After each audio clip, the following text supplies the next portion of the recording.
The couple went into the woods and found their son. He was standing still, looking at something just above his eyeline. When the parents followed his gaze, they saw some reddish-black dirt on the trunk of the tree. Something small and sinister was nailed to it at eye level. They gazed around them and found that all the trees nearby had something nailed to them. Bits of Kasuda Mitsu. Someone had taken apart her body in the forest. Her eyes, tongue, ears, thumbs, organs. Each was nailed to a tree. So that is an excerpt from the novel I will be reviewing today. The book is titled Goth, and the author is the Japanese horror writer Otsuichi.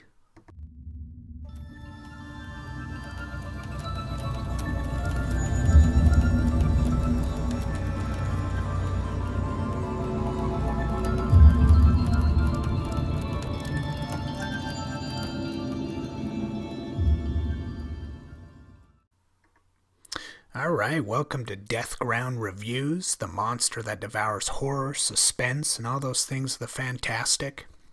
Please like this video, subscribe, share it with your friends that love reading horror, and just glad to be back doing another video. Let me give you a brief synopsis of this book. I'll read it right now. It's Marino is the strangest girl in school. How could she not be, given her obsession with brutal murders? And there are plenty of murders to grow obsessed with, as the town in which she lives is a magnet for serial killers. She and her schoolmate will go to any length to investigate the murders, even putting their own bodies on the line. And they don't want to stop the killers. Marino and her friends simply want to understand them. I've never heard of this author before, Otsuichi. I was just browsing around Barnes & Noble one day, and the cover really stood out to me. It's all black and white and has this creepy, mysterious-looking forest in the background. And, I had to read it. I had to know what kind of strange, monstrous things existed in this book. It totally drew me in. And I'm a fan of serial killer novels.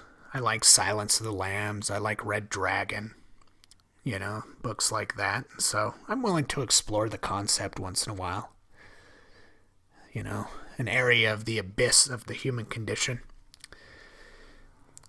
And let me just say up front now, I was actually disappointed by this book. Now, that being said, it's not because it was badly written. So this book is very well written. Just terrific overall when it comes to character development, characterization, structure, dialogue, description. All those elements of fiction in this book are very well executed by this author. So this author knows how to write well.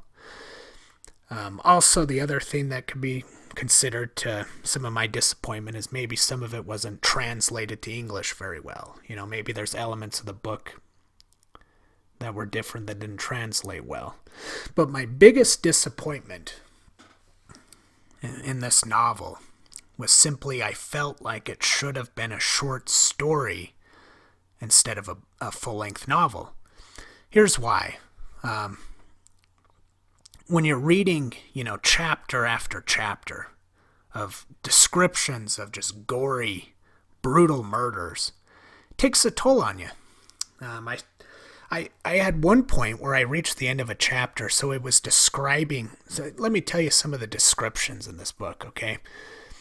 There's one murder where a woman has had her entire stomach caved out, all of her, organs removed from her stomach and chest cavity.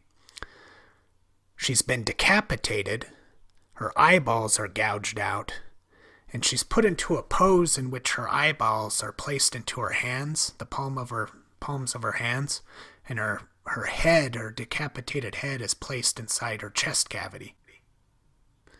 And you have this other scene where this young girl, and at first I thought it was a young boy with her, but it turns out it's a dog. But so she's being abused by this caretaker, this babysitter, I guess, that's watching over her. And she trains this dog, and what's interesting is it's depicted at times from the point of view of the dog, and she's training it to kill other dogs. See, when I first started reading, I thought it was like her little brother, and I thought she was training her little brother to kill dogs.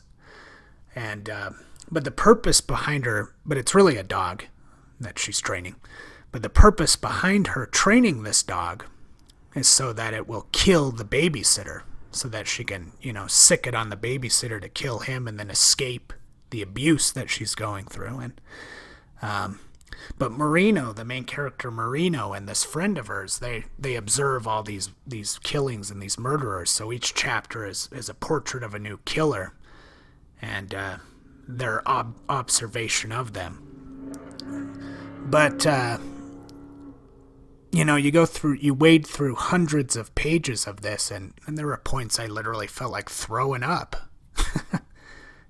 Terrific, like I said, terrific writing, excellent characterization, some of the best characterization and character development I've ever read.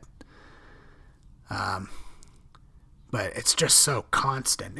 Here's a metaphor I could use to describe it for you. So a relative of mine and we had baked these brownies, and we decided to go death by chocolate, and we put we mixed it with the darkest chocolate along with chocolate chips that were dark chocolate, and you could barely, it was so rich eating these brownies, you could barely get through one piece. They were disgusting. You felt like throwing up after eating one piece. It was interesting though.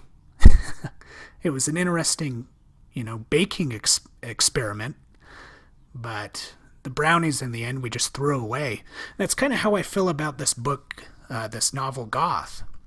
It was an interesting experiment, interesting structure, good writing, but I felt like throwing up at the end of the book after wading through chapter after chapter of grotesque, brutal murders.